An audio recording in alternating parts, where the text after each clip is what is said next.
quoi les effets de l'alcool sur le cœur? Chaque dose d'alcool peut être potentiellement mauvaise. Et donc, il n'y a pas, tout effet de l'alcool est négatif sur l'état cardiovasculaire. Parlons sur la cigarette. Pourquoi est-ce que la cigarette c'est dangereux pour le cœur? Les gens qui pensent fumer une cigarette pas beaucoup, c'est beaucoup trop. Mais pourquoi c'est dangereux? En soi, ce n'est que de la fumée. J'ai vu plein de patients de moins de 40 ans faire des infarctus à cause de l'hérédité cardiovasculaire associée au tabac. Est-ce que vous aussi vous êtes partagé entre cette demande où, quand vous vous retrouvez du côté des noirs, on dit que vous êtes blanc? Quand vous vous retrouvez du côté des blancs, on dit que vous êtes noir? Quand on arrive au Cameroun, c'est comme ça, on t'appelle le blanc. Ici, en Europe, en France, effectivement, je suis plutôt, les gens m'appellent plutôt le noir, clairement. Étant jeune, c'est vrai que parfois on me comparait à du charbon. Est-ce que vous vous sentez plus blanc que noir, plus noir que blanc, ou vous vous sentez vraiment partagé à 50-50? Et vous avez parlé tout à l'heure de l'âge, vous avez parlé du poids. Ouais. C'est à partir de quel âge qu'on doit commencer à s'inquiéter par rapport à son corps? L'âge fait partie d'un des facteurs de risque cardiovasculaire. On a plusieurs facteurs de risque cardiovasculaire majeurs qui augmentent le risque. Comment ça s'est passé du coup, le patient que vous avez reçu, qui a priori était jeune et qui avait 6,5 litres de liquide dans le cœur? Comme j'aime souvent dire, une seule rencontre peut changer toute une vie. Venez vivre une expérience inoubliable au Week-end de l'écrivain Tour 2026. Ce samedi 16 mai, au Salon de l'Aveyron à Paris, célébrons celles et ceux qui ont choisi d'écrire pour impacter. Au programme, conférences, ateliers, panels, stands d'exposition. Un événement organisé par les éditions Argent Livre. Ensemble, écrivons la suite de notre histoire. Changer l'histoire, laisser l'héritage, écrire pour impacter, je suis immortel. C'est quoi les effets de l'alcool sur le cœur? Les effets de l'alcool sur le cœur, alors ce qu'on peut dire sur l'alcool, déjà c'est pas... il y a une légende urbaine qui dit que de boire 1 ou 2 verres de vin par jour, ça permet d'un petit peu déboucher les artères, ce qui est complètement faux. Non. C'est totalement faux, c'est-à-dire qu'il n'y a pas de dose d'alcool qui va déboucher les artères. Chaque dose d'alcool peut être potentiellement mauvaise. Et donc, il n'y a pas... tout effet de l'alcool est négatif sur l'état cardiovasculaire. Donc, il n'y a pas d'alcool bon pour le cœur, ça c'est sûr et certain. Et après, on peut autoriser les gens à boire, c'est boire de façon festive. 2 verres de vin, 2 verres par jour et pas tous les jours. Et donc, se limiter à 10 doses par semaine, c'est tout à fait compréhensible pour pouvoir... boire un petit verre, un petit coup de temps en temps, mais par contre, il n'y a pas de dose d'alcool qu'on va mettre de façon, prescription médicale d'alcool. Il m'a réexpliquer ça. Sauf certains cas, parce que d'ailleurs, j'ai une anecdote par rapport à ça. J'ai fait, alors moi, c'était pas quelque chose habituel, mais pour la première fois, j'ai prescrit du vin dans une ordonnance, dans un patient hospitalisé il y a 2 semaines qui était hospitalisé pour une arythmie. Donc, le patient est hospitalisé pour une arythmie qui alternait entre rapide et lente. Et en fait, ce patient, il s'avère que c'était un patient alcoolique. Ouais. Ok, d'accord. Okay. Il buvait au moins une bouteille de vin par jour. Ah, il devait être bien, lui. Son foie devait être en forme aussi. Ouais.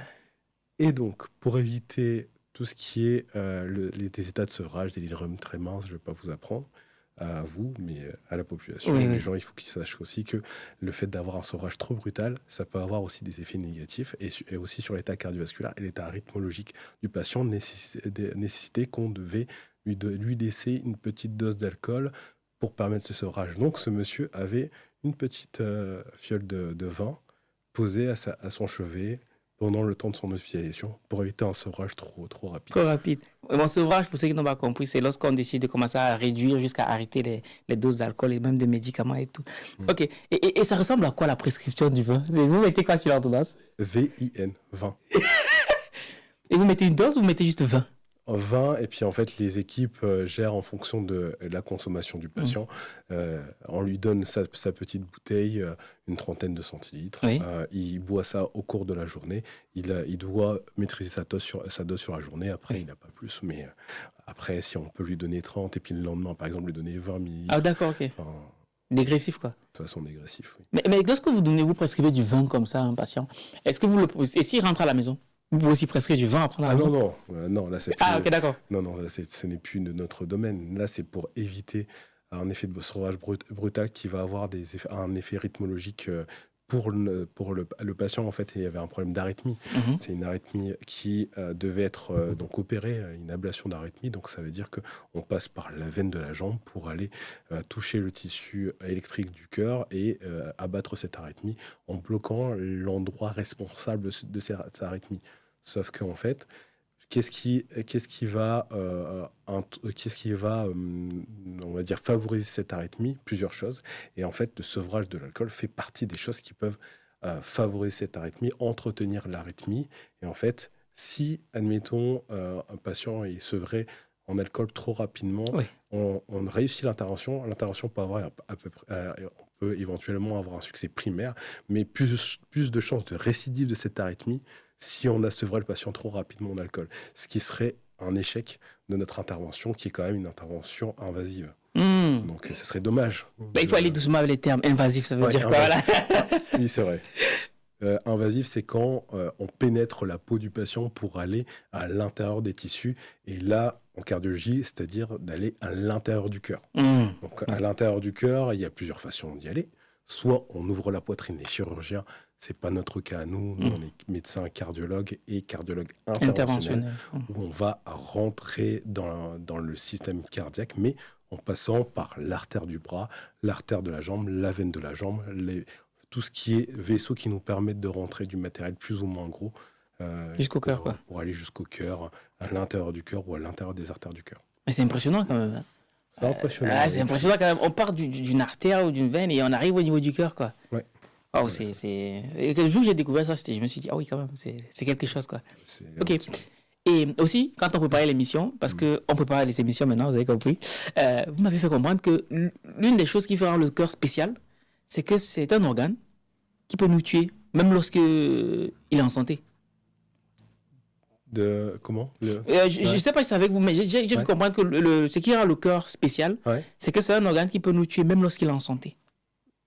Le cœur, effectivement, c'est un organe qui est pas, à la base, pas si complexe que ça. Parce qu'on le décrit, c'est une pompe, globalement, c'est une pompe.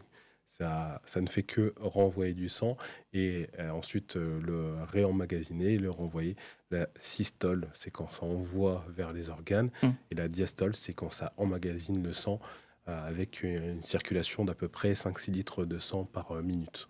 Donc, tout ça doit faire tourner toutes les minutes. Et puis, on a un certain nombre de battements pendant toute notre vie, parce qu'il faut quand même se dire qu'on a à peu près 60-70 battements par minute dans un cœur normal, tous les jours, qui ne s'arrêtent jamais. Il n'y a pas un moment où est-ce que le cerveau dit, pause, on arrête parce que tu dors. Non, il doit continuer.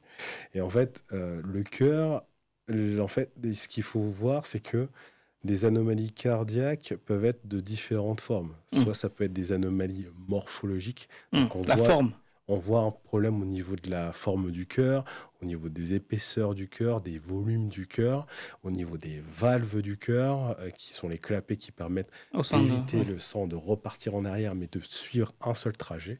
Et en fait, ces anomalies-là, c'est souvent ces anomalies-là qu'on recherche quand on va chez un cardiologue.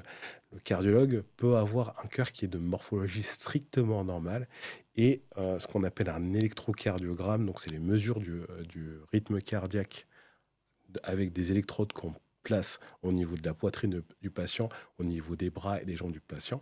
C'est un outil hyper intéressant qui nous permet de voir si l'électricité du cœur passe normalement, correctement, avec les ondes différentes que nous, on voit sur l'électrocardiogramme qui nous permettent de lire si le cœur fonctionne normalement. Sauf que il y a beaucoup de choses, surtout les anomalies du rythme cardiaque, qui peuvent être des anomalies du rythme cardiaque qu'on appelle, les cardiologues, les rythmologues, mes confrères rythmologues, on appelle ça des troubles du rythme paroxystiques. Paroxystique, ça veut dire qu'il y a des moments où est-ce qu'il n'y a pas du tout de problème et des moments où est-ce que le problème apparaît de façon brutale.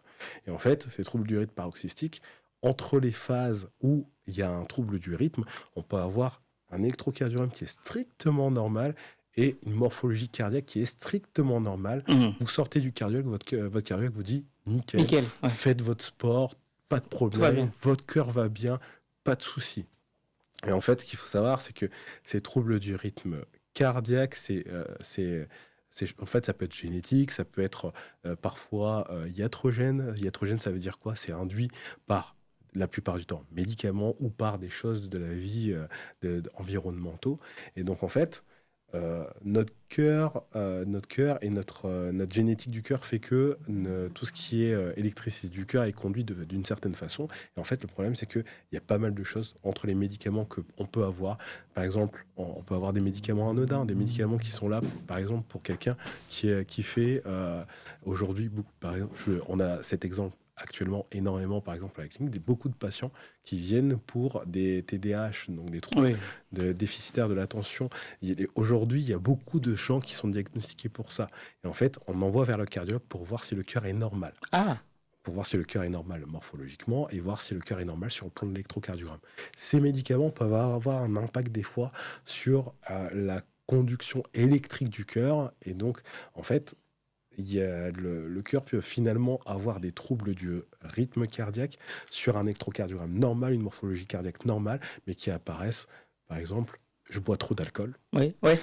Je prends des médicaments qui peuvent être des traitements du TDAH.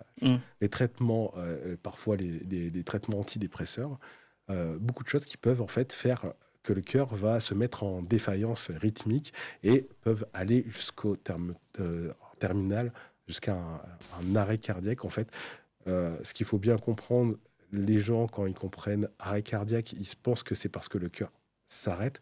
L'arrêt cardiaque, c'est un arrêt cardio-circulatoire. C'est-à-dire que l'arrêt cardiaque, ça veut dire que le sang ne tourne pas normalement. Et en fait, ce qui peut faire que le sang ne tourne pas normalement, ça peut être effectivement l'arrêt du cœur, donc ce qu'on appelle la systolie. Il n'y a pas de contraction du cœur, ou ça peut être une contraction qui est totalement inefficace, une arythmie très rapide, soit une arythmie qui vient du ventricule, c'est-à-dire quand les arythmies viennent du ventricule, c'est-à-dire les endroits où le cœur se contracte, donc les ventricules, c'est une partie du cœur. Si l'arythmie vient de là, la plupart du temps, le patient est en arrêt cardiaque. Donc, même s'il envoie, par exemple, à 200 battements par minute, le cœur, il n'a pas le temps de générer le sang qui va permettre de faire une circulation normale. Donc, il est en arrêt cardiaque, alors que le cœur va très rapidement, finalement. Le cœur est hyper rapide, mais il est en arrêt cardio-circulatoire. Le cœur ne tourne pas à un régime qui permet au sang de circuler. Donc, c'est un arrêt cardiaque. Ah oui, c'est pas simple tout ça. C'est pas aussi simple que ça. C'est pas on-off. C'est pas aussi simple que ça. Ok. Bon, l'équipe, vous l'aurez bien compris. Aujourd'hui, on parlera du cœur. Le cœur, c'est bien à gauche. Hein. Même s'il y en a qui ont le cœur à droite, mais le cœur est bien à gauche. Dans 99% des cas, le cœur est bien à gauche. Bonjour ma personne personnelle, j'espère que tu vas bien, qu'il t'arrivera des choses bien, tu l'auras bien compris. Aujourd'hui, on reçoit un nouvel invité, un nouveau décor, nouvel épisode qui parlera essentiellement du cœur. Je pense que ça ne te concerne pas toi, ça concernera quelqu'un de ta famille ou un ami. Donc, la santé, ce n'est pas l'affaire du médecin, c'est notre affaire d'abord à nous. Parce que le médecin, très souvent, il est là pour nous accompagner. Mais le combat, c'est nous qui devons le mener. Donc, vraiment restez attentifs parce que il y a des trucs incroyables. Hein, parce que justement, vous m'avez parlé quand on préparait l'émission d'un patient qui est arrivé, qui avait quasiment 6,5 litres. De liquide, vous savez pas, c'est du sang, vous allez nous dire, c'est pas, c'est du sang, c'est de l'eau, c'est, je sais pas moi, dans la poitrine, dans le cœur, que vous avez extrait. Incroyable. Et aussi, dans votre parcours, il y a eu des gens qui ont essayé de vous mettre des bâtons dans les roues. Bref, on reverra tout ça ensemble. Dans l'équipe, avant d'aller plus loin, j'aimerais rappeler que ce 16 mai, du côté des salons de l'Aveyron, on se retrouve pour la 5e édition du week-end de l'écrivain. Vous le savez déjà, donc si vous êtes auteur ou bien si vous souhaitez écrire, vous avez qu'à nous contacter en cliquant sur le lien qui est dans le premier commentaire de la vidéo ou alors dans la description. Maintenant que tout ceci est dit, on peut souhaiter la bienvenue à notre invité, Dr Kwefouet. C'est bien, est-ce qu'il prononce bien? Exactement. Voilà. Il a fallu un peu de temps, Monier. Voilà. Cardiologue interventionnel à Lyon. À Lyon, voilà. C'est bien ça. Ok. Alors, Simon Kwefouet, aujourd'hui, vous avez grandi dans une ville dans laquelle vous étiez là. Votre famille, c'était la seule famille noire, ou du moins d'origine africaine. Parce que vous êtes métis. Je ne dis pas de bêtises. Mais, je ne sais pas si vous voulez vous exprimer sur le sujet, mais vous me direz. Moi, j'ai une petite sœur métisse. Donc, c'est un sujet avec lequel je me frotte régulièrement. Est-ce que vous aussi, vous êtes partagé entre ces deux mondes où, quand vous vous retrouvez du côté des Noirs, on dit que vous êtes blanc. Quand vous vous retrouvez du côté des Blancs, on dit que vous êtes noir. Est-ce que vous le vivez, vous aussi? Bien sûr. Et en plus, on sait très bien, dès qu'on arrive au Cameroun, comment on nous appelle, nous, les métis? On nous appelle le blanc, le blanc, le blanc. C'est que ça. Quand on arrive au Cameroun, c'est comme ça. On t'appelle le blanc. Ici, en Europe, en France, effectivement, je suis plutôt... les gens m'appellent plutôt le noir, clairement. Et par exemple, comme vous le disiez très bien, j'ai été élevé dans une ville où est-ce que ma famille était la première famille où est-ce qu'on voyait des gens de couleur. Donc, et d'ailleurs, vraiment, pour trouver la première personne de couleur aux alentours, il fallait faire au moins une dizaine de kilomètres. Et donc, je me suis retrouvé dans cette situation-là. Et en fait, les gens, ils voyaient... c'est-à-dire qu'ils ne voient pas ils font pas de colorisme, je dirais. Ils voient pas la teinte de peau, mais ils voient noir, blanc. Il n'y a pas de juste milieu. Oui, il n'y a pas juste milieu. Il y a des choses, par exemple, moi, j'arrivais à faire abstraction de tout ça, mais étant jeune, c'est vrai que parfois, on me comparait à du charbon, qui n'a rien à voir. Comment ça vous comparez au charbon? Regardez ma couleur, je suis charbon. Où est-ce que je suis charbon? Zéro. Mais par contre, les gens me disent, tu es noir comme le charbon, pour faire des blagues. Oui. Pour faire des blagues, j'avais souvent ça. Oui. Et donc, il y avait un grand décalage. Waouh. Et comment vous vivez ça? En fait, on va dire que mon père je pense qu'il a essayé de me faire un peu banaliser tout ça. Ouais. C'est pas, alors, je dirais pas que c'est forcément la meilleure façon de faire, mais ça a permis en fait, ça a permis quand même de moins me choquer pendant mon enfance.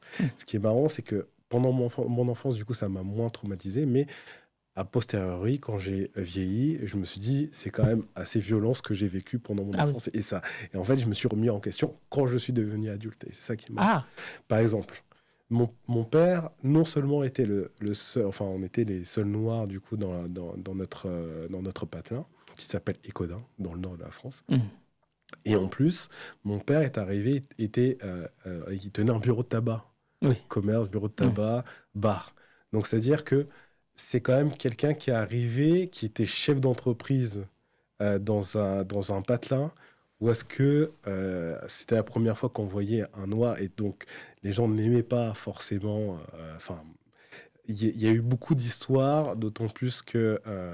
on était dans une zone, dans l'environnement où on était, c'est vrai qu'il y avait des histoires un peu de drogue quelque part dans la zone où on était. Et puis, très souvent, mon père a été pointé du doigt en disant qu'il y a de la drogue qui passe par chez le bureau de tabac. Les seules fois parce que le bureau de tabac de mon père a été arrêté, c'est parce qu'il y avait des enquêtes pour voir s'il y avait de la drogue qui passait par là. Et j'ai vécu dans ce genre d'environnement-là. Et puis, en fait, mon père, quand j'ai fait une dégression, mais le truc, c'est que mon père, chez mon père, on disait qu'on allait chez le bamboula. On disait qu'on allait chez le bureau de tabac. J'entendais tous les jours les gens disaient chez le bamboula. Je ne connaissais pas cette dénotation négative de bamboula. J'ai compris que tard. J'ai compris à peu près à mon âge adulte que bamboula, ça avait une dénotation raciale, raciste. Et comment vous sentez lorsque vous découvrez ça à l'âge adulte? Justement, c'est beaucoup de choses. Je me remets en question sur pas mal de choses en me disant que quand même, c'est violent. C'est l'histoire d'être noir comme le charbon, être bamboula. Il y avait encore une autre histoire. Je me souviens, une fois, j'étais en train de parler avec quelqu'un. J'étais en salle ça m'est arrivé d'être en salle de colle. Je parlais avec quelqu'un qui était d'origine marocaine, mais qui était plus foncé que moi. Oui. Je me souviens d'une remarque. Il y a son amie qui est aussi marocaine dit mais non, mais ne lui parle pas lui, c'est un noir, c'est pas un arabe, alors que eux deux étaient plus foncés que moi de peau. Et ça c'est quand même assez violent. Ça a marqué quand même ma jeunesse, parce que j'étais une couleur métisse. J'étais soit considéré comme un noir pour les gens qui savaient que j'étais d'origine de l'Afrique noire, et donc mon père camerounais, et pour certaines autres personnes, vu qu'ils ne connaissaient pas d'autres que les Arabes, donc pour eux j'étais arabe. Et donc jusqu'au moment où on a compris que j'étais africain, les gens m'associaient aux Arabes, et donc ils me mettaient dans la même case. Et en fait, après, c'est même les Marocains, malheureusement, qui m'ont sorti de cette case en disant en me montrant du doigt, en disant non, il est noir, il est pas. de- Et c'est pas, il est africain subsaharien, parce que marocain, africain subsaharien, on est africain. Oui, oui. C'est pas, il est africain subsaharien, c'est, il me montre en disant, il est noir, alors qu'eux, ils étaient plus foncés de peau que moi. Waouh. C'est. Alors, on remarque que c'est conceptuel, en fait. Ouais. Ah oui. Et aujourd'hui, comment vous vous positionnez aujourd'hui, du coup? Comment vous gérez ça aujourd'hui? Bon, aujourd'hui, il n'y a plus trop de gestion à avoir, puisque j'ai fait ce travail sur moi-même de cette partie-là de mon enfance. Mais aujourd'hui, j'ai plus trop ce problème-là. Aujourd'hui, pour moi, c'est pas un problème. C'est-à-dire que de toute façon, en vieillissant, j'ai forcément rencontré des gens qui me ressemblaient, des métis, de la diaspora, pendant mes études de médecine, c'est vrai que j'ai été beaucoup avec mes amis gabonais, ivoiriens, avec les gens qui me ressemblaient plus, parce que ce que je disais aussi, c'est que pendant mon enfance, j'étais dans un patelin parce que j'étais le seul noir africain de l'Afrique subsaharienne, donc je n'avais pas les miens autour de moi, en fait. Je n'avais vu que ce qu'il faut aussi savoir, ce que peut-être on en parlera, mais j'ai perdu ma mère assez tôt. Donc j'avais 10 ans, j'ai perdu ma mère assez tôt. Donc c'était elle qui était du côté... côté caucasien, du coup. Ouais. Caucasien. Donc au final, j'ai vécu beaucoup avec ma famille africaine, donc beaucoup avec mes tantes, mon père, mes cousins. Et mon père était quelqu'un de très accueillant. Lui, c'était le représentant de sa famille, c'est le chef de famille.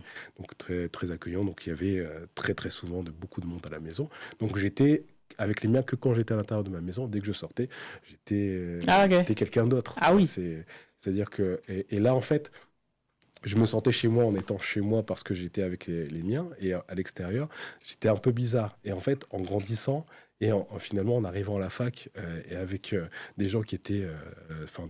qui savaient que j'étais africain subsaharien et qui étaient africains subsahariens, j'ai plus du tout ressenti la même chose que pendant toute ma jeunesse. Et donc là, je me sentais à ma place et je traînais beaucoup plus avec eux, que j'avais aussi quelques amis caucasiens, bien sûr. Je ne renie aucun, pas beaucoup ce côté-là, bien sûr. Aucun de mes côtés, mais c'est vrai que je savais qu'on se connaissait. C'est-à-dire que arrivé à l'âge l'adulte, où est-ce que je suis arrivé étudiant, j'ai plus du tout eu de problème par rapport à ce que j'ai vécu pendant mon enfance. Mais voilà. Et donc là, jusqu'à aujourd'hui, les gens que je croise, des Africains, les Camerounais, etc., on se connaît. Donc, j'ai pas ce problème-là aujourd'hui. Ah, mais les enfants, c'est con et c'est violent. Ouais. Et justement, est-ce que vous, si vous avez des enfants, je ne sais pas, vous en avez, il me semble. J'ai un fils de 2 ans, il est encore petit. Est-ce que vous utilisez la même stratégie que votre père, c'est-à-dire de tourner un peu ça à la rigolade, ou alors vous lui précisez déjà les choses, vous le préparez à ça? Moi, je serais plutôt dans le sens où préciser, préparer, alors sans tourner à la dérision, mais sans tourner non plus au drame. D'accord. Je veux pas que mon enfant ait cette image de victime. Oui, pour quand même replacer les choses, parce que je suis métisse, donc j'aurais pu avoir des enfants qui peuvent avoir un teint, différents types de teint, ce qui est donc pour que les gens sachent. Moi, donc la mère de mon enfant était d'origine camerounaise. Et donc mon enfant, lui, il a un teint plus foncé que moi, du coup. Il est plus foncé que moi, et actuellement il est dans une crèche parce que il s'entend très très bien avec ses copains, mais c'est vrai que c'est le seul foncé dans sa petite dans sa petite crèche, quoi. Dans sa petite crèche. Donc ça, ce qui est bien actuellement, ça le rend mignon. ça c'est très bien. Donc ça c'est l'effet positif. Mais c'est vrai qu'un jour il sera confronté à des gens qui le verront autrement, qui lui diront tu es différent, puisque comme je vous dis, là il y a dans le Patin, où est-ce qu'on est, proche de Lyon, c'est vrai qu'il n'y a pas une très grande communauté. Il sera confronté à ça, et donc je lui expliquerai les choses. Je ne tournerai pas ça à la dérision parce que c'est quand même quelque chose de sérieux, mais j'essaierai comme je peux de lui faire comprendre que c'est pas de la méchanceté de la part des enfants. Déjà, malheureusement, je dis malheureusement, heureusement, ce que les enfants font ressentir, c'est ce qu'ils ont appris, ce qu'ils ont compris. Très souvent. On peut pas, le message que l'enfant délivre, c'est juste un message qu'il a compris de la société qui est supérieure à lui au niveau de la génération. Donc c'est pas tant qu'ils sont enfants, c'est pas même s'ils peuvent être méchants, on peut pas entre guillemets leur en vouloir si les choses n'ont pas été expliquées. Donc j'essaierai d'éduquer mon enfant dans ce sens-là, et puis après, il grandira, et puis après, il se fera un groupe d'amis, et je lui montrerai comment écarter les gens qui peuvent ne pas vouloir du bien, etc. Parce que pendant tout le cursus, pendant enfin, jusqu'à la fin, on va découvrir des gens qui ne veulent pas du bien juste à cause de Oui, la c'est sûr. couleur de peau, de la différence. C'est sûr. Je dirais plus la différence que la couleur de peau, même d'ailleurs, parce que chacun peut être victime on va dire, de sa différence. Racisme lié à sa différence ou de discrimination liée à sa différence, qui peuvent être couleur de peau, qui peuvent être religieux, qui peuvent être sexe. Ouais. Okay. Et toi, vous aujourd'hui, est-ce que vous vous sentez plus blanc que noir, plus noir que blanc, ou vous sentez vraiment partagé à 50-50? En fait, s'il y a pas, moi ce que j'aime bien avec le métissage, c'est une double casquette où on peut mettre sa casquette plus d'un côté ou plus de côté. Oui, justement, c'est un peu ça. Ouais. C'est plutôt ça, cet aspect-là que j'aime du métissage. D'accord, ok. C'est-à-dire que moi, je ne renierai jamais un côté par rapport à l'autre.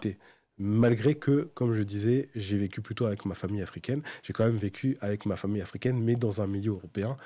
C'est quand même bien différent que il y a déjà cette différence entre la personne qui a vécu avec sa famille africaine au pays ou en France. C'est déjà une différence.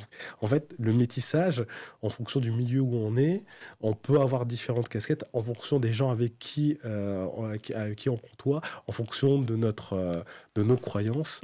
Finalement, on se retrouve à pouvoir... Le métis, c'est quand même quelqu'un qui arrive à s'adapter rapidement. C'est-à-dire que, honnêtement, si je connais ça de moi, ma façon de parler va être différente si je suis avec mes amis blancs, si je suis avec mes amis noirs. Ça va être complètement différent. Ça va être complètement différent, ça c'est sûr et certain, et je le reconnais. Et des fois, ça m'arrive d'être avec des personnes blanches avec qui je suis à l'aise, et là, en fait, sans faire exprès, par exemple, par exemple, je suis comme ça, en train de marcher avec une personne, un ami ou une amie blanche, et là je commence à parler fort, comme ça. mais je me souviens, j'ai déjà eu des regards comme ça en disant, mais on te connaît pas comme ça.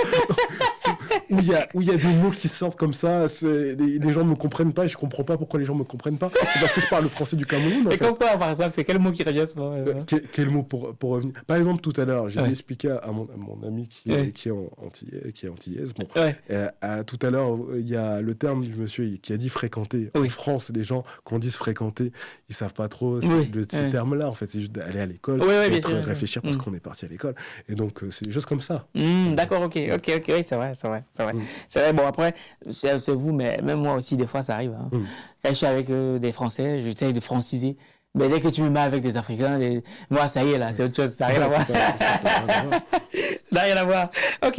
Et là, j'ai essayé de vous présenter de manière sommaire, mais s'il y a quelque chose de vous qu'on ne sait pas, que vous aimeriez qu'on retienne déjà, parce que je vous ai présenté de manière très sommaire, cardiologie interventionnelle, grandi dans une famille qui était la première famille noire dans un petit village de la France. Est-ce qu'il y a autre chose que vous souhaitez qu'on précise sur vous? Du moins, si vous devez vous présenter vous, qu'est-ce que vous ajouteriez à cela? J'ajoute que je suis quelqu'un qui a toujours été déterminé, quelqu'un qui a eu beaucoup de blessures passées, qui a fait que forcément, j'ai dû un peu me débrouiller de moi-même. Par exemple, j'ai pas fait... mon père voulait absolument que je devienne ingénieur. Il voulait avoir un de ses enfants qui est ingénieur. C'était une obsession pour lui. Et il faut dire la vérité, mais le fait que j'ai entrepris les études de médecine, au départ, ça a été un choc pour mon père. Il n'acceptait pas. Il ne voulait pas que je fasse médecine. Il voulait absolument... Il était en fait, pendant que moi j'étais en train de m'inscrire en médecine, il était en train de m'inscrire dans une école d'ingénieur en Allemagne. Non. Plus précisément, d'ailleurs. et donc, moi, je voulais choisir ma propre voie. Et d'ailleurs, la médecine, c'est dans ma tête depuis l'âge de 9-10 ans, hein, vraiment. Donc, c'est une vocation. Et donc, en fait, moi, aujourd'hui, je peux je peux dire le mot, hein, je peux être fier de moi, parce que je me suis construit sur ce que je voulais et pas sur ce que les gens ont voulu de moi. Et donc là, aujourd'hui, je suis à un niveau, parce que je peux être fier de moi, je dis. Parce que je me suis... même si d'être par exemple dans des systèmes qui nous permettent d'avoir accès à l'école facilement, etc., sans avoir trop de charges. C'est bien, j'ai vécu en Europe, donc je suis assez content de ça, mais c'est pas parce qu'on vit en Europe, parfois, des fois, quand on a trop de confort, on est trop aisé, on s'assoit et on n'en fait rien. Donc, j'ai pas choisi de faire ça. J'ai choisi de créer mon chemin. J'ai fait des études qui sont, vous savez bien, des études qui sont pas faciles. Pas du tout. Non seulement par le fait de ce qu'on nous demande d'apprendre, mais en plus par le fait qu'on nous met des bâtons dans les roues. Oui. Parce qu'on ne ressemble pas aux autres. J'y reviendrai justement, on y reviendra. Alors, au niveau du cœur, c'est quoi? Parce que c'est une question que j'ai vue et je me suis dit, waouh, c'est quoi le truc le plus dangereux pour le cœur que les gens banalisent le plus? Les choses dangereuses pour le... Alors, on peut reparler de l'histoire de boire son verre de vin, c'est déjà pas mal. Après, qu'est-ce que je peux avoir comme exemple que les gens... Un truc que les gens font quotidiennement, mais qui est très dangereux pour le cœur, quoi. J'avais une idée, mais je ne l'ai pas gardée. C'est vrai que j'avais, tout à l'heure, j'avais fait une réflexion par rapport à ce que les gens pouvaient banaliser pour le cœur. La cigarette. Parlons sur la cigarette. Pourquoi est-ce que la cigarette est dangereux pour le cœur? Du coup, si on reprend sur ça, il faut savoir quand même que nous, les cardiologues, alors une des questions que moi je pose toujours à mes patients, forcément, c'est dans ma checklist. Je suis très, très, très carré quand je reçois des patients en consultation. Je passe énormément de temps à préparer, à savoir quel type de choses que je pourrais leur présenter, sur quoi les points que je dois appuyer. Donc, il y a les facteurs de risque cardiovasculaire. Donc, nous, les cardiologues, notre mission, c'est pas seulement de traiter quand ça va mal, mais c'est de prévenir. Donc, il y a plusieurs facteurs de risque cardiovasculaire. Donc, certains dont on ne peut absolument rien, qui sont par exemple l'âge. On ne peut pas empêcher la personne de vieillir. Le sexe masculin, c'est un facteur de risque cardiovasculaire, par exemple, jusqu'à l'âge de la ménopause de la femme, où le risque revient à peu près à la même chose. Et par exemple, il y a une des choses que les gens devraient, je pense, un peu plus prendre en considération, c'est l'hérédité cardiovasculaire. L'hérédité cardiovasculaire, très souvent, quand je pose la question aux gens, je suis un petit peu déçu par la réponse. C'est pour ça que je propose souvent de les voir en 2 étapes pour pouvoir avoir plus de précision sur ce qu'ils vont me dire. Parce que l'hérédité cardiovasculaire, je pose la question classiquement, est-ce qu'il y a eu un problème cardiaque dans votre famille cardiovasculaire, c'est-à-dire AVC ou infarctus du myocarde ou une mort subite? Et ce qu'il faut poser aussi comme question importante, c'est est-ce qu'il y a quelqu'un qui est décédé de jeune sans qu'on comprenne pourquoi? Ça, c'est une question assez spécifique que je pose, que je pense qu'on ne pose pas assez, mais que je pose, c'est quelqu'un serait décédé jeune sans qu'on comprenne la raison pour laquelle la personne est décédée. Et parfois, ça délie des choses. Ah oui, c'est vrai que j'ai une personne qui est décédée. Alors, j'irais même un peu plus loin. Des fois, on peut croire, par exemple, qu'une personne est morte d'un accident de voiture. Oui. Si on me dit j'ai quelqu'un qui est décédé d'un accident de voiture, moi je vais plus loin encore. Je pose la question, est-ce que vous saviez si il avait l'habitude de boire? Est-ce que c'était à quelle heure de la journée?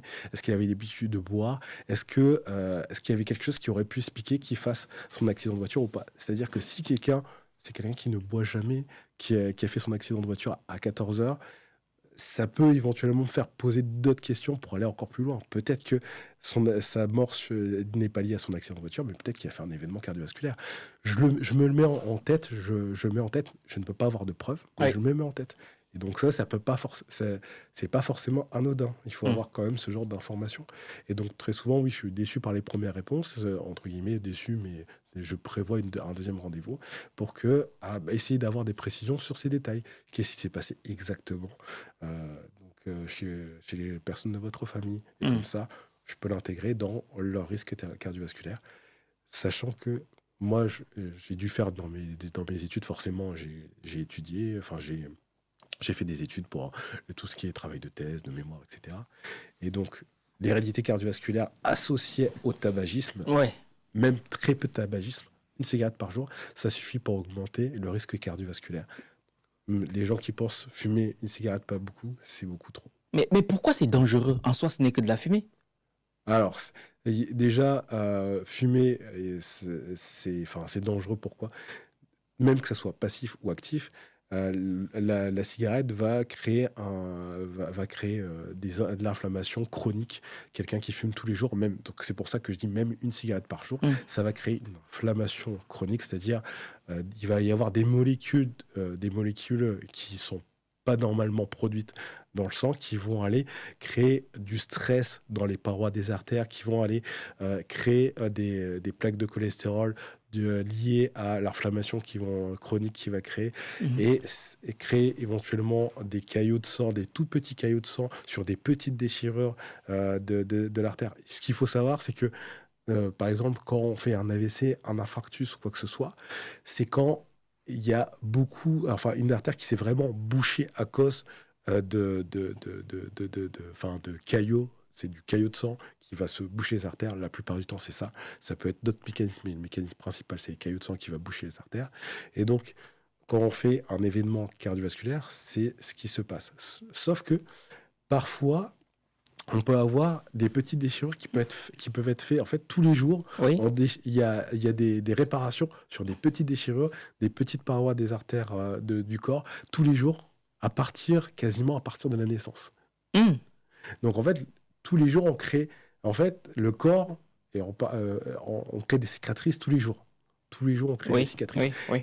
Au départ, c'est des toutes petites cicatrices. Plus on vieillit, plus notre environnement, plus nos facteurs de risque cardiovasculaire vont augmenter la taille de ces cicatrices. Et plus il va y avoir de chances d'avoir donc des caillots de sang qui vont se former, qui vont aller boucher les artères par différents mécanismes. Et en fait, nous, en cardiologie, quand on fait des examens, moi, dans mon domaine, par exemple, la cardiologie interventionnelle, où je regarde les artères du cœur, ce que je peux te dire, c'est qu'on peut ouvrir des artères quand les artères sont bouchées, admettons, à plus de 70%. C'est un terme que je donne, mais il n'y a pas que cette valeur-là qui est importante. Donc, comme j'aime souvent dire, une seule rencontre peut changer toute une vie. Venez vivre une expérience inoubliable au Week-end de l'écrivain Tour 2026. Ce samedi 16 mai, au Salon de l'Aveyron à Paris, célébrons celles et ceux qui ont choisi d'écrire pour impacter. Au programme, conférences, ateliers, panels, stands d'exposition. Un événement organisé par les éditions Argent Livre. Ensemble, écrivons la suite de notre histoire. Changer l'histoire, laisser l'héritage, écrire pour impacter, je suis immortel. Artère plus de 70%, on l'ouvre parce qu'on voit qu'elle est en train de se boucher.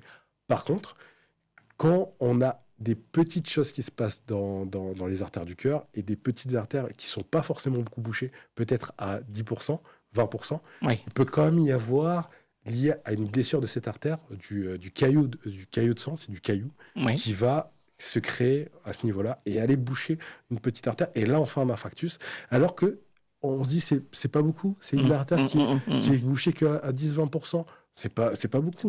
Le flux passe, il n'y a pas de problème. Mais en fait, non, c'est parce que quelqu'un a fumé une cigarette par jour, admettons. Il y a des petites lésions qui cicatrisent mal à cause de 7 cigarettes par jour. Ça cicatrise mal, et puis un jour, ça va créer un infarctus par un mécanisme qu'on appelle l'embolisation de ce caillot de sang qui va se déplacer vers une plus petite artère et qui va aller boucher complètement cette petite artère. Wow. Et donc, c'est juste la cigarette. C'est juste la petite cigarette. Alors que celui qui fume 20 cigarettes, peut-être va créer une plus grosse lésion, mais qu'on va traiter, qu'on va la voir. Et du coup, ce patient-là, en fait, on va arriver en prévention quasiment secondaire, on va aller traiter cette artère et on va commencer à lui donner des traitements à partir de 45 ans, par exemple. Alors que celui qui fume une cigarette par jour, à 60 ans, on va lui dire ah bah non, mais vous avez que des petites lésions d'artère, donc ça va.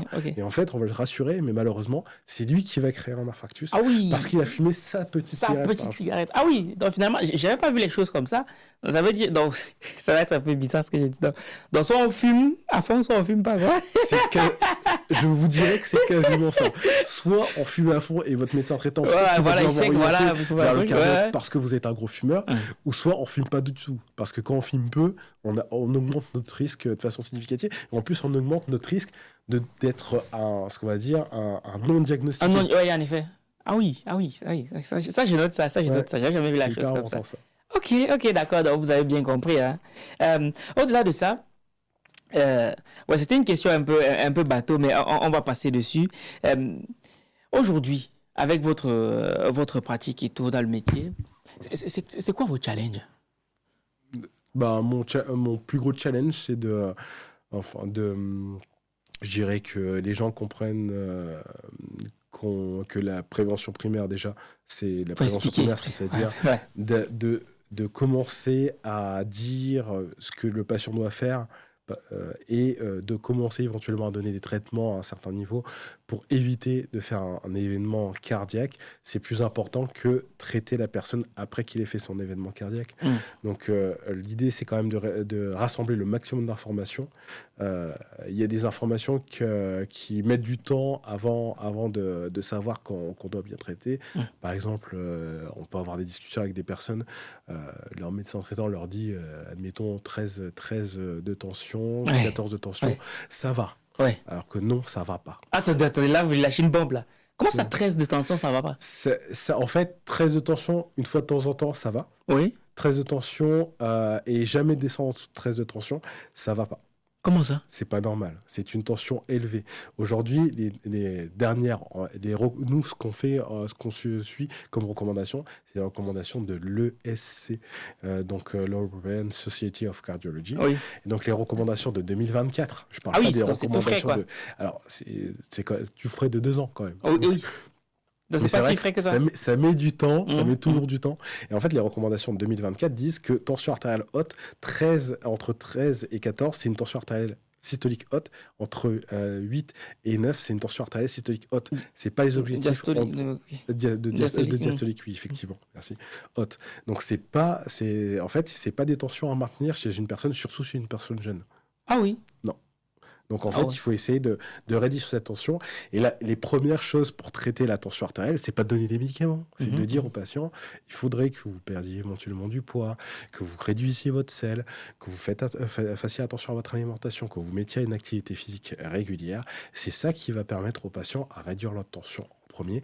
Et c'est pas d'aller mettre des médicaments en premier, mais il faut bien leur faire comprendre que vous augmentez votre risque en ayant cette tension qui est conclu comme normal pour malheureusement encore aujourd'hui quasiment la plupart des médecins. En fait, je vous dis ça parce qu'il y a 3 semaines, j'ai fait une formation des médecins généralistes où je parlais des dernières recommandations concernant le cholestérol et concernant l'hypertension artérielle. Donc j'ai pu parler à une dizaine de médecins généralistes à qui je disais, non, mais tension artérielle élevée, c'est entre 13 et 14. Waouh, ok. Et c'est pas une tension artérielle normale. Ok, d'accord. Et vous avez parlé tout à l'heure de l'âge. Vous avez parlé du poids. Ouais. C'est à partir de quel âge qu'on doit commencer à s'inquiéter par rapport à son corps? Peut-être qu'il faut le surveiller. C'est vrai qu'il y a beaucoup de personnes qui posent la question, à partir de quel âge je dois aller voir le cardiologue? Malheureusement, il n'y a pas de définition claire, précise, étant donné que l'âge fait partie d'un des facteurs de risque cardiovasculaire. On a plusieurs facteurs de risque cardiovasculaire majeurs qui augmentent le risque relatif donc, de faire un événement cardiologique. C'est-à-dire, par rapport à la population générale, on va augmenter notre risque supérieur à 2 fois par rapport à la population générale pour un certain âge, un certain degré d'obésité, du diabète, du cholestérol, certain degré de cholestérol, certain degré d'hypertension artérielle. Mais en fait, on ne peut pas se dire à quelqu'un, allez, à partir de 50 ans, il faut aller voir un cardiologue. Ouais. Non, ça dépend de tout l'environnement qu'on vient de décrire, de l'hérédité cardiovasculaire. J'ai vu plein de patients de moins de 40 ans faire des infarctus à cause de l'hérédité cardiovasculaire associée au tabac. Ah oui, le tabac, encore ça revient. Et admettons, pour une personne qui va bien, bonne santé apparente, à partir de quel âge elle se dit, peut-être qu'il faudrait que je voie le cardiologue, même si pour elle va bien. Je préfère mettre toujours les zones grises. D'accord. Bonne santé apparente, pour qui? Pour lui-même. Oui. Pour lui-même.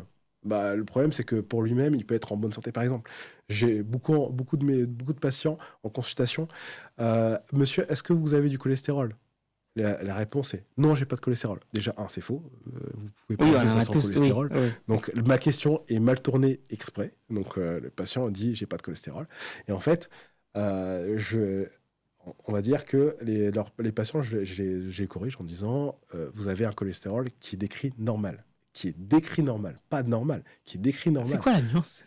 Parce que, en fait, le médecin, parfois, il dit votre cholestérol est normal, sauf que vous avez à un certain âge, votre cholestérol est normal, à un certain âge, hypertension artérielle, nous, ce qu'on appelle le score de risque cardiovasculaire, donc certains autres facteurs de risque cardiovasculaire qui rentrent dans la balance, vous avez un cholestérol dans la norme, sauf que dès que vous vieillissez et que vous augmentez un peu de tension, que votre cholestérol remonte encore un petit peu, ce degré qui est décrit normal, en fait, devient strictement anormal. D'autant plus si vous faites un événement cardiovasculaire, il faudra déjà d'emblée votre cholestérol normal et il faut le diviser par 2 par rapport au cholestérol normal de quelqu'un qui n'a fait aucun événement. Wow. C'est-à-dire que on se voit aujourd'hui. Alors, j'espère pas que ça vous arrive, par exemple.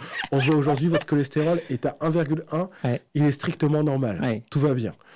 Là, vous sortez, vous êtes trop fatigué, vous sortez, vous faites un infarctus. Vous venez sur ma table d'opération et votre cholestérol à 1,1, il est strictement trop élevé. Maintenant, vous êtes passé en prévention secondaire et votre cholestérol, c'est strictement anormal. Donc, vous devez être inférieur à 0,55. Donc, le 1,1, c'est 2 fois trop. Alors qu'il y a encore quelques heures, c'était la normale. Ouais. Donc non, moi, c'est quand je vous pose cette question, c'est ramenez-moi votre bilan de cholestérol et je vous explique, je vous montre, et on juge ensemble si votre cholestérol est normal ou anormal, acceptable ou pas acceptable. Il y a trop de paramètres qui rentrent en compte pour quelqu'un qui se sent en santé, pour dire c'est à ce moment-là que je dois consulter un cardiologue. Pour moi, il n'y a pas vraiment de réelle réponse. Ça dépend de tout l'environnement. Et un patient asymptomatique, classiquement, c'est quand même bien qu'arriver d'un âge aux alentours de 60 ans, qu'il ait vu au moins un cardiologue pour lui expliquer les choses. Après, c'est un patient qui peut se sentir en santé, mais peut-être qu'il y a des choses qu'il ne sait pas. Quand on va découvrir ensemble, il y a pas si longtemps que ça, fin d'année dernière, début de cette année, il y a 2 patients qui avaient à peu près le même tableau. C'est-à-dire c'est des patients qui sont strictement en santé, entre 60 et 65 ans. Des gens qui font des marathons, des gens qui viennent en consultation pour dire « mon cœur est normal, je peux aller à mon marathon prévu le mois prochain ». Je leur pose la question, dans votre famille, ils me disent « j'ai eu mon frère, mon père, infarctus, 60-65 ans ». C'est pas du tout la même façon de réfléchir.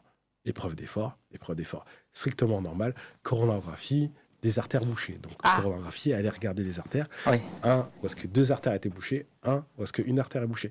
Il se sent en santé. En fait, il y a un des messages que je veux pas que ça soit véhiculé en disant faites attention au sport. Mais en fait, le sport, c'est le corps est déjà quelque chose qui se met en... Comment dire? Il y a un mot qui s'appelle homéostasie. Donc, il faut que... Enfin, tout soit équilibré. Que tout soit équilibré. Et en fait, que tout est équilibré, ça veut dire qu'il y a des modifications qui se font dans le corps. Et en fait, le cœur, avec plein d'autres organes, il y a une certaine plasticité, donc une modulabilité qui permet finalement au cœur de ne pas souffrir alors qu'il est en train d'être malade. Les sportifs, ils créent ce qu'on appelle ce qu'on nous appelle en cardiologie interventionnelle des réseaux de collatéralité.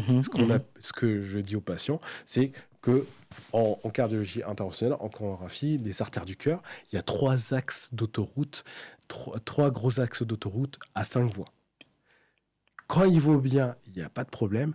Quand il y en a un qui commence à se rétrécir, ce qui se passe, c'est que les gens ils vont prendre les nationales. Oui. Et c'est ce qui se passe.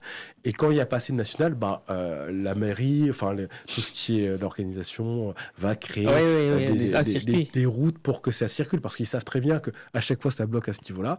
Donc, et en fait, le corps fait exactement la même chose. Il fait exactement la même chose.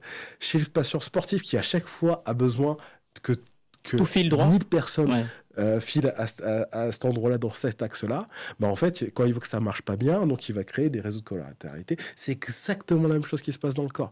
Le sportif, il va finalement créer beaucoup de réseaux de collatéralité. Il ne va pas sentir qu'il est malade. Pourtant, il est en train de devenir malade de plus en plus. Il va même boucher son autoroute sans constater. Son autoroute va complètement... Quand je dis boucher, c'est qu'elle va se fermer. Mais il aura tellement créé de réseaux de collatéralité que ça passe.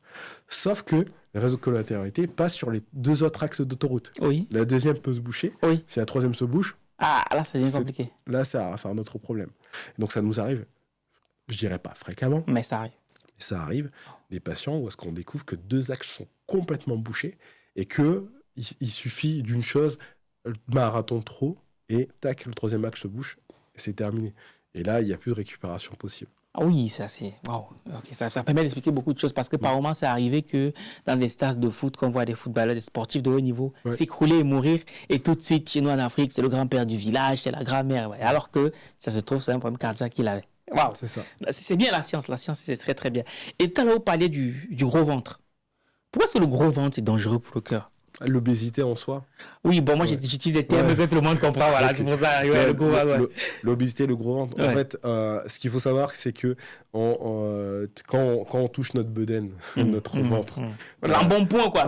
Notre embonpoint. C'est signe de royauté dans certaines cultures. Oui, hein. c'est ça. Parce qu'on C'est voit. ça. Quand on touche le poignet d'amour, on sent de la graisse. Oui, Mais cette graisse-là, c'est de la graisse superficielle. oui. Alors que, en fait, quand on crée de la graisse, il y a de la graisse à l'intérieur, viscérale. Oui. La graisse viscérale, on ne la voit pas. Mm. Elle existe, Ouais. on ne la voit pas. Ouais. Et en fait, cette graisse viscérale, c'est elle qui va aller s'installer au proche de tout ce qui est muscles, vaisseaux, organes, et qui peut créer de l'inflammation chronique. Donc, on reparle encore de cette inflammation chronique. Ah oui, ok. L'inflammation chronique qui va être source de maladies cardiovasculaires, de cancer. Plus on a de graisse viscérale, plus on a de risque aussi de cancer, il y a une inflammation chronique, ou de maladies hormonales, etc.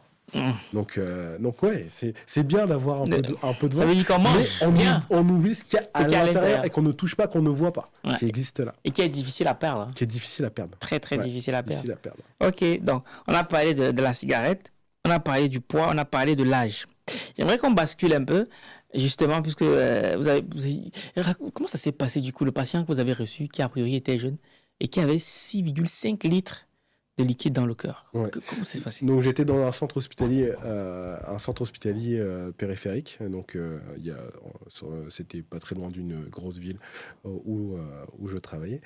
Et donc ce jour-là, ce qui est marrant, c'était que c'était la première fois où j'apprenais à quelqu'un à faire le geste de ce qu'on appelle drainage péricardique, c'est-à-dire que en fait, quand il y a une personne qui a du liquide autour du cœur, en fait, il faut savoir qu'il y a une poche qui recouvre tous les organes, le cœur. Ça, on appelle le péricarde qui recouvre le cœur parce que il doit y avoir, quand il se contracte, il doit y avoir un certain frottement.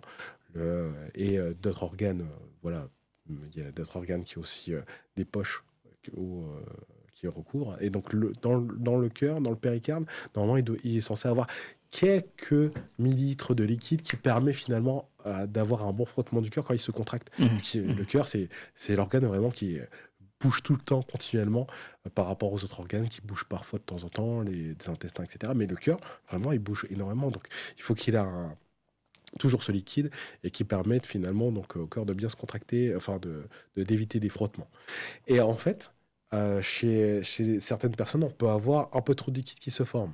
Ça peut être lié, soit vous faites un rhume et en fait derrière le virus du rhume va aussi au niveau du péricarde, ça arrive très fréquemment, surtout chez les jeunes, donc, et ça crée des petites inflammations, ça fait mal à la poitrine, et en fait parfois on peut avoir du liquide qui va s'accumuler et qui va se créer trop rapidement, parce que ce liquide-là est censé se renouveler à chaque fois. Donc, il vient, il part, il vient, il part.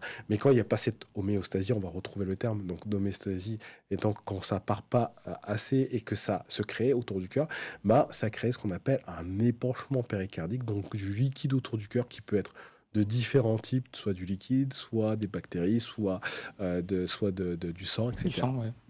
Et donc, là, on se retrouve avec un patient qui a consulté plusieurs fois parce que son cœur battait trop vite et qu'il se sentait un peu fatigué. Plusieurs fois le cardiologue. Plusieurs fois le médecin traitant. Le médecin traitant. Avant d'aller voir le cardiologue. Ah oui. Et donc, plusieurs fois, il avait une début de la quarantaine, fin de la trentaine. Donc, c'est un patient jeune et qui s'est présenté plusieurs fois par fatigue et le cœur qui bat trop vite. Et en fait, il voit le cardiologue, qui est un de mes confrères et amis, qui voit il a beaucoup de liquide autour du cœur. Nous, quand on voit à l'échographie du cœur, quand on commence à voir cet espace se crée en échographie du cœur, c'est que c'est a priori anormal, puisque la petite quantité de liquide qu'il y a autour du cœur, on ne la voit quasiment pas à l'échographie. Donc là, on commence à la voir. Et en fait, là, ça se voyait beaucoup. On voyait qu'il y avait vraiment un gros espace. Et donc, patient qui est venu, normalement, qui vient à pied, qui se plaint juste d'un petit essoufflement et de palpitations, on se dit qu'il n'est pas si grave que ça. Donc, il l'amène quand même à l'hôpital en urgence, parce que vraiment, la quantité de liquide paraissait ce qu'on appelle abondante. Et donc, le lendemain de son hospitalisation, c'est moi qui fais la visite en soins intensifs. Et du coup, il y avait un interne qui était intéressé à faire la ponction. Donc, on l'a fait ensemble. Et donc, j'ai plutôt laissé beaucoup l'interne qui s'est très très bien débrouillé. Et donc, la ponction, finalement, nous a permis de recueillir du liquide autour du cœur. Comme je le disais tout à l'heure, un cœur normal fait circuler à peu près entre 5-6 litres de sang par minute. Et là, en fait, la quantité de liquide qu'on avait à l'extérieur du cœur, déjà, dès la première journée, a donné plus de 3 litres. Et encore, c'est parce qu'on évitait de faire tout retirer parce qu'il peut y avoir un mécanisme pervers, puisque on reparle toujours du mode d'homéostasie. Finalement, si le cœur a réussi à maintenir cette quantité de sang à l'extérieur du cœur, c'est qu'il a tout fait pour essayer de vivre avec. Ça ne s'est pas apparu en un jour. Donc, il a fait tout pour vivre avec. Et du coup, si on retire trop vite, on peut faire arrêter le cœur. Donc, on a retiré de façon progressive. Et à la fin, au bout de 3-4 jours, on a réussi à avoir plus de 6 litres de sang qui est sorti de 6 litres de liquide, ce qu'on appelle sérohématique, de couleur sang, qui est sorti. Donc, et donc, on avait plus de liquide à l'extérieur du sang et dans la cavité thoracique que à l'intérieur. Et en fait, une des peurs qu'on avait lorsqu'on a fait la ponction du liquide et qu'on a réussi à avoir le liquide, c'est d'avoir un liquide qui ressemble au sang et qui vient à un débit très rapide. Ou est-ce qu'un des risques de cette ponction, c'est de pas voir et transpercer le cœur. Et donc, en fait, c'est comme si on plantait le cœur avec un poignard et qu'on peut tuer le patient. C'est un geste qui sauve, mais qui peut, comme tout geste invasif, comme je disais tout à l'heure, tout geste qui peut sauver peut être un geste fatal. Waouh. Ok. Sachant que peut-être je ne s'en rend pas compte, 6,5 litres, c'est que le corps humain a moyen d'encre 5 et 6 litres de sang. Voilà. Donc, il était comment? Il était gros? Il était petit? Il était comment, le patient? Le patient, c'était un patient de corpulence normale. Normal? Oui, il devait peser une 70aine de kilos pour 1m75. C'était un patient de corpulence normale, strictement normale, quoi, comme tout sujet jeune qui s'entretient. D'accord, ok. Et aussi, dans votre parcours, vous expliquiez qu'il y avait des gens qui essayaient de vous mettre des bâtons dans les roues. Est-ce que vous pouvez revenir sur l'histoire, si vous voulez? Ouais, tout à fait. En fait, dans le cursus, ce qu'il faut savoir, c'est que déjà, notre cursus est long. Nos étapes, c'est de faire nos premières 6 années en France, c'est ça. On fait nos premières 6 années, même si aujourd'hui ça a un peu changé, mais en tout cas à mon époque, entre guillemets, qui n'est pas si lointaine que ça. 6 années de cursus commun, où est-ce que tout le monde fait la même chose. Et à la fin de cette sixième année, on avait donc ce qu'on appelle l'épreuve nationale Cassien. Les fameuses ECN. Les ECN qui nous permettaient de choisir notre spécialité définitive, médecine générale ou des spécialités médicales ou chirurgicales. Moi, j'avais choisi la cardiologie. Ma spécialité de la cardiologie, donc en gros, j'ai choisi cette spécialité, j'étais sûr que je voulais faire ça. Donc je me suis retrouvé à changer de région, donc je suis parti dans une région en Normandie. Et où est-ce que donc je me suis retrouvé à un des premiers avec ce format de nouvelles, parce qu'il y a des réformes très souvent en médecine. Et donc on était dans un nouveau format. Donc je suis arrivé dans un format où est-ce qu'on était les premiers de notre centre hospitalier universitaire à être des premiers semestres de spécialité de cardiologie à être présents dans les services du CHU. Avant, premier semestre est égal, tu vas en CHU périphérique. C'était classiquement ça. Il y avait, je pense qu'avant moi et mes deux confrères actuellement, co-internes à l'époque, qui avons vécu cette réforme, en fait, on était les 3 premiers à être au premier semestre au CHU. Donc, c'était de l'inédit. Et donc, il y avait... la formation n'était pas adaptée, je pense. Ouais, sinon pas l'habitude. Parce qu'ils n'avaient pas l'habitude. Ça s'est amélioré, je pense, avec le temps, c'est encore heureux. Mais du coup, c'était pas adapté. Et moi, je me suis retrouvé dans un centre, dans un service où où je me suis retrouvé confronté à une personne que je n'arrivais pas très bien à cerner au départ. Et en fait, cette personne m'a fait vivre clairement un semestre très désagréable, semé de énormément de stress, de énormément d'humiliation. Par exemple, un exemple que je citais, c'était que un jour, j'arrive, la personne m'engueule dans la salle de soins des internes et des chefs. La personne m'engueule. Il y a la famille d'un patient qui ouvre la porte pour demander un renseignement par rapport à sa famille. Et la chef se lève, elle va claquer la porte en disant « Mais vous voyez pas que je suis en train d'engueuler mon interne ?» En fait, ce genre de choses, tous les jours, il y avait beaucoup d'humiliation, mais d'humiliation publique. Fait, c'est-à-dire que d'humiliation envers tout le personnel soignant autour. Wow. C'est-à-dire qu'on me descendait en faisant savoir que j'étais le nul devant l'équipe infirmière, devant l'équipe soignant médecin, médical, devant les cadres de santé. Donc en fait, non seulement je subissais le harcèlement de cette personne, mais derrière, vu que mon autorité, enfin mes compétences étaient remises en question, j'avais les personnels soignants, malheureusement, me traitaient comme quelqu'un qui fait très mal son boulot et me voyait beaucoup de haut et me donnait des tâches ingrates qui ne donnaient pas à mes co-internes. Parce qu'on estimait que vous étiez moins qualifié, quoi. Exactement. Et donc, pendant tout ce semestre, vu que tout le monde faisait ça avec moi, et même à la fin de ce semestre, même courant le semestre, j'y ai plusieurs fois parce que je me suis retrouvé devant les chefs de service, etc., qui me disaient « Simon, on ne sait pas trop quoi faire de toi, quasiment », sur la base de ce qu'elle avait dit. Elle disait. Donc, ça me mettait mal à l'aise et je me suis remis complètement en doute sur mes compétences, mes propres compétences. Et du coup, à la fin du semestre, même, il y a un des chefs qui m'a dit, qui m'a regardé droit dans les yeux, j'ai parlé de toi au comité de réorientation, il faut que tu réfléchisses à faire autre chose. Et jusqu'à aujourd'hui, je ne sais pas si ce autre chose c'était une autre spécialité médicale ou autre chose que la médecine. Des fois, je me pose la question, mais bon, maintenant, je suis très bien dans ce que je fais, mais des fois, ça m'arrive de me poser cette question-là. Waouh. Et du coup, pour rebondir sur ça, je suis parti dans un deuxième semestre où parce que je me suis dit, je vais me laisser la chance, je vais partir dans un autre endroit où est-ce que l'environnement est différent et qui sait, ça confirmera peut-être que je suis nul. Et pour moi, clairement, mon idée c'est, j'ai envie de confirmer que je sois nul avant de partir de là. C'était un peu l'idée de base.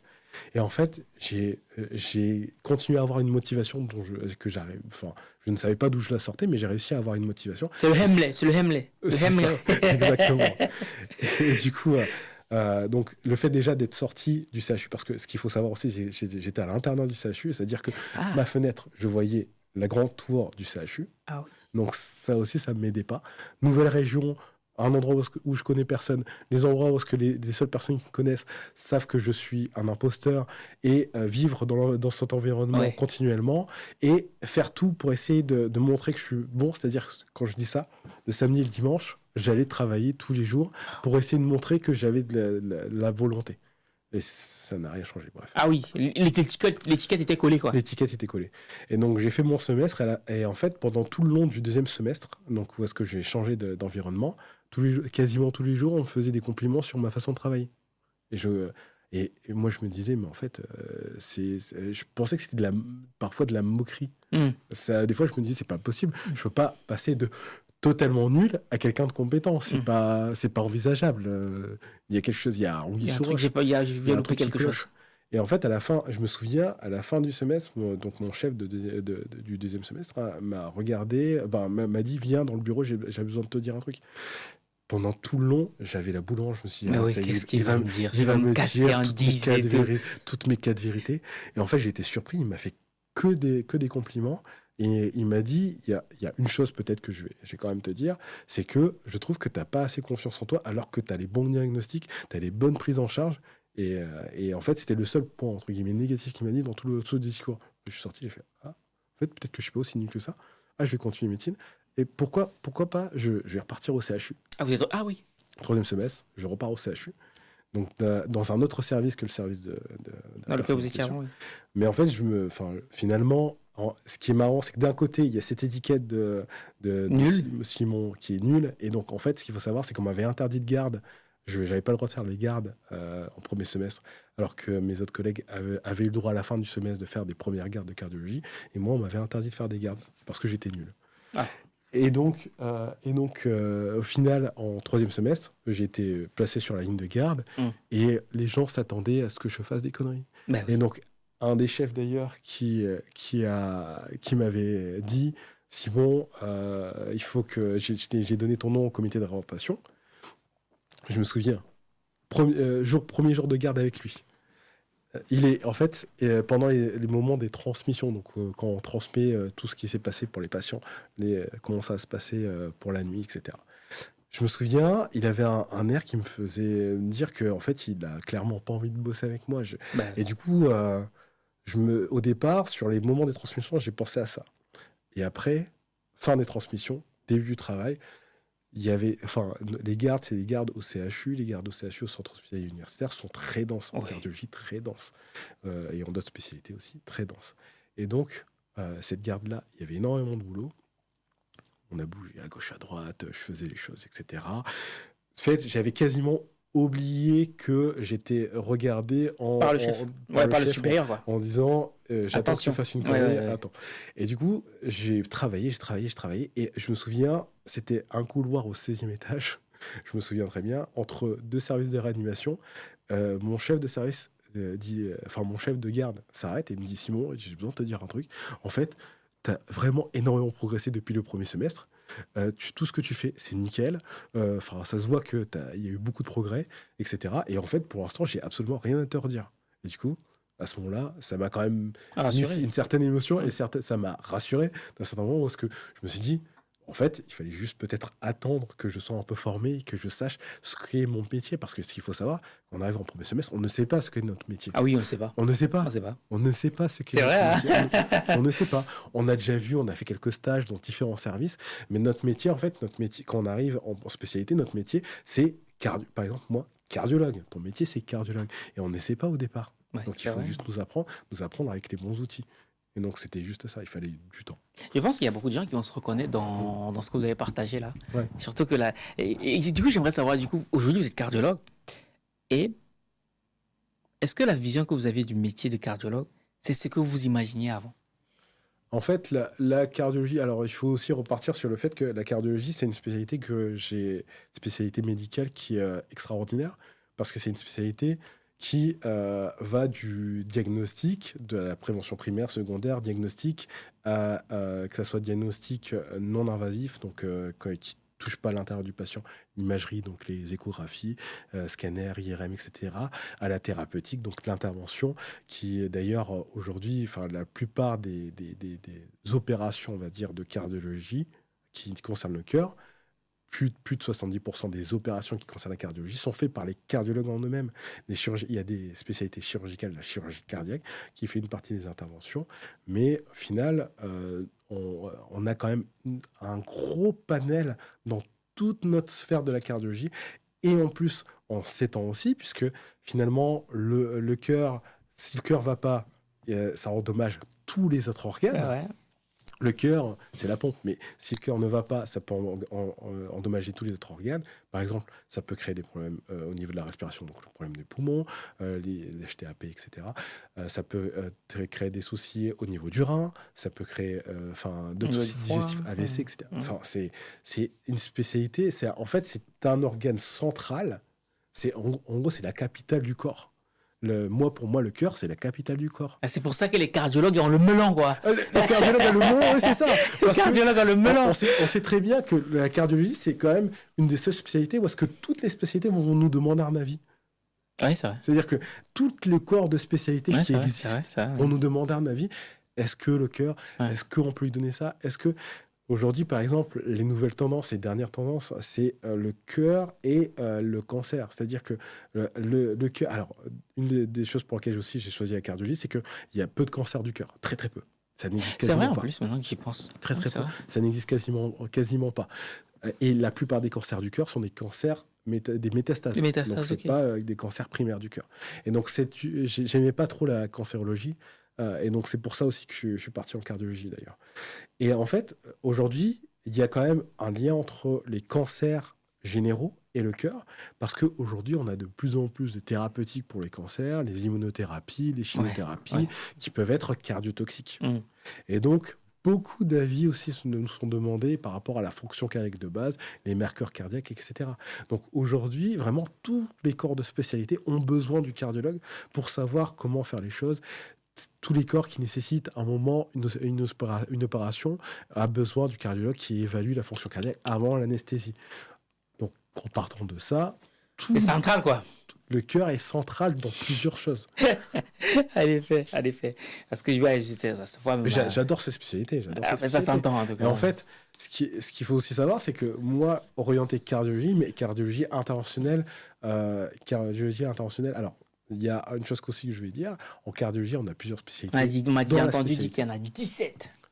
De spécialités. Oui, en cardio. Oui, après, on va dire dans les il y a 3 grands corps d'ouverture de spécialités. Il y a la partie, enfin, 3 grands corps en plus de la cardiologie générale qu'on fait tous. Il y a la spécialité imageur cardiaque, celui qui fait les scanners, IRM cardiaque, etc. Les échographies, nous, on le fait tous. C'est notre outil de base. Mais les imageries un peu plus poussées, IRM cardiaque, scanner cardiaque, c'est les imageurs cardiaques qui le font. Après, on a la partie rythmologie, c'est le rythme cardiaque. Oui. Clairement, c'est un électricien du cœur. C'est clairement ça. C'est un électricien, mais qui est spécialiste dans le cœur.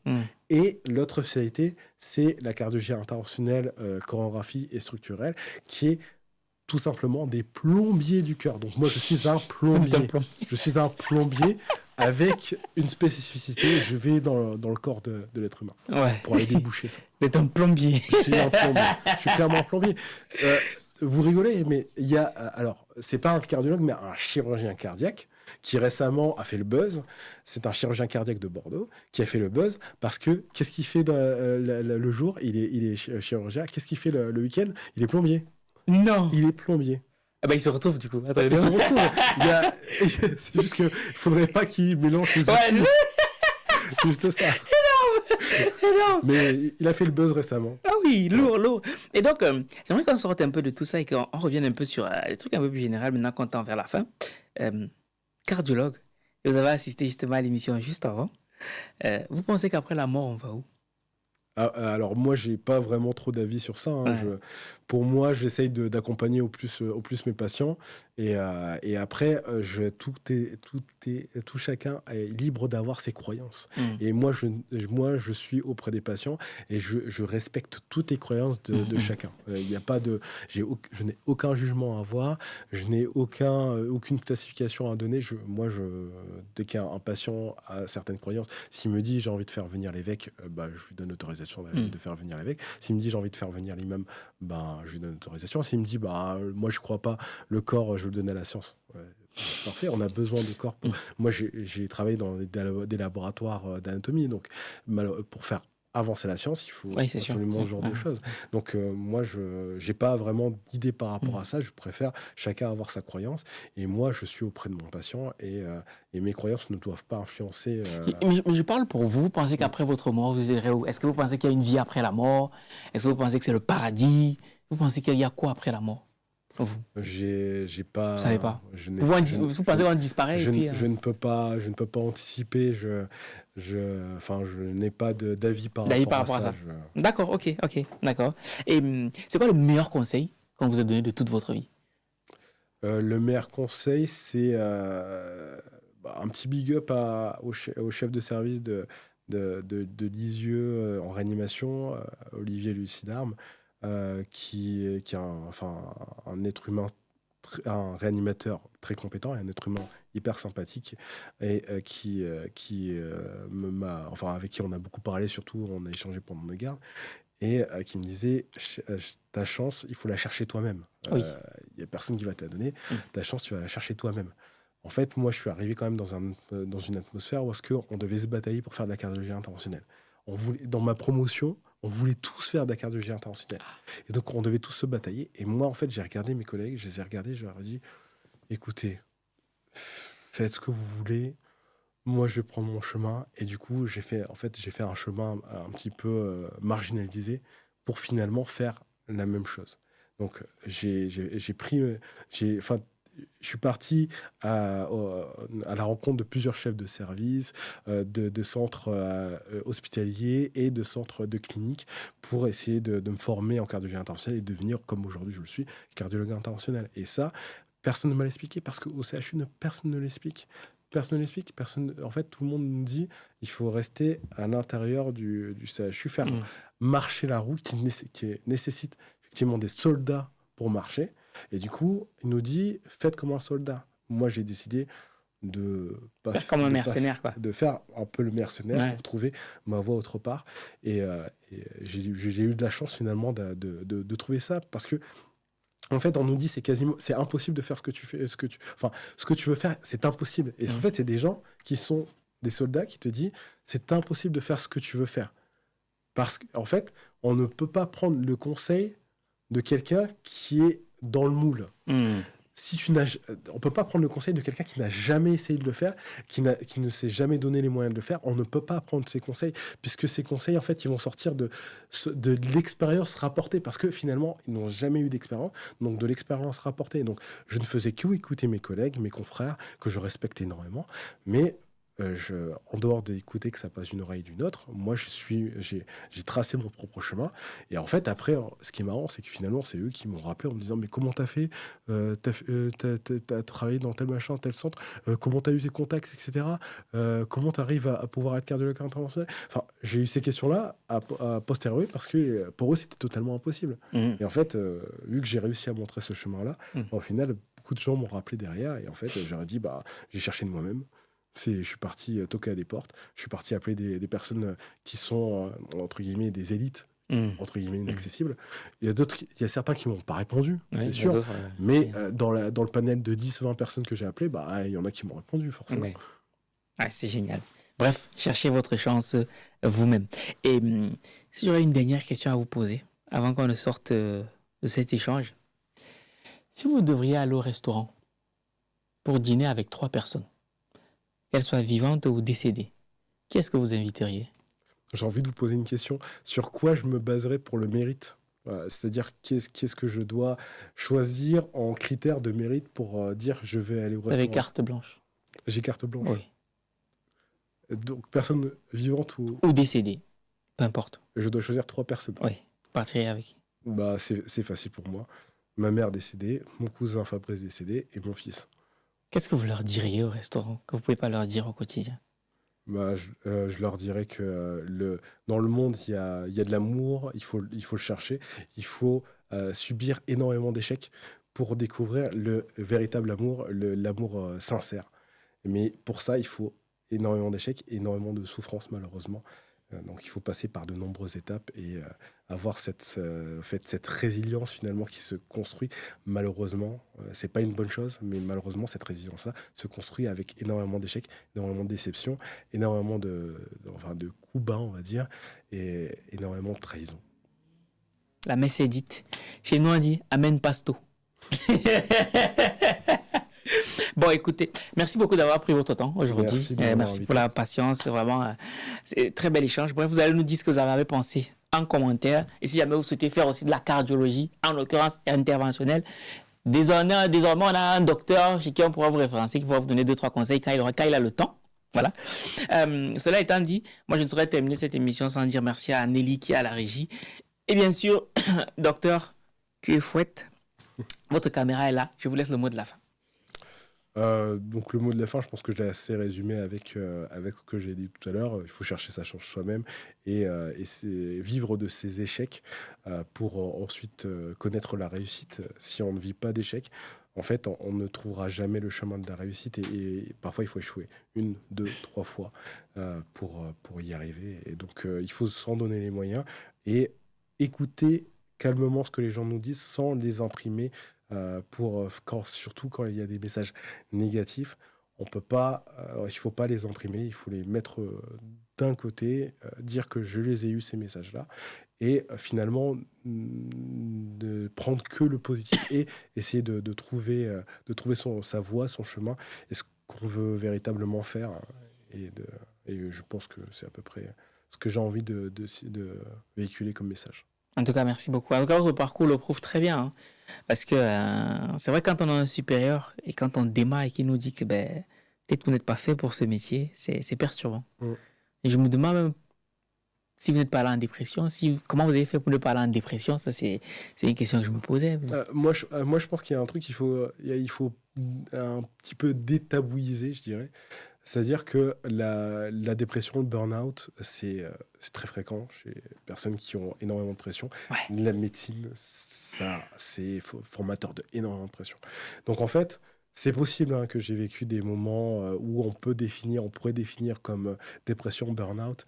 Mais en fait, ces moments-là, j'ai jamais lâché. J'ai travaillé d'acharne-pied.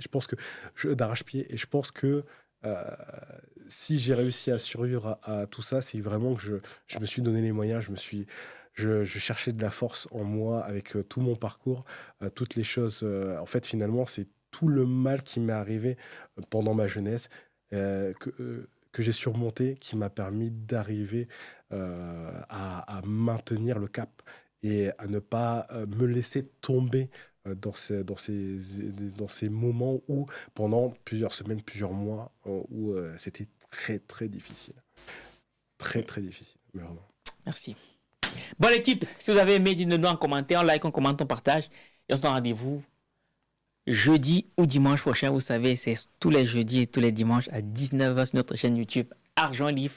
Donc, mettez tout dans le premier commentaire de la vidéo ou en description. Et bien sûr, pour ceux qui sont du côté de Paris, on se retrouve le 16 mai au Salon de l'Aveyron. Pour ceux qui sont du côté du Cameroun, on se retrouve le 8 et le 9 août du côté du Starland Hotel de Bastos. Et pour ceux qui sont du côté du Burkina Faso, on se retrouve le 17 et 18 octobre à Azalai Hotel. Cela étant dit, on est ensemble comme en décembre et on se ressemble. Minakano.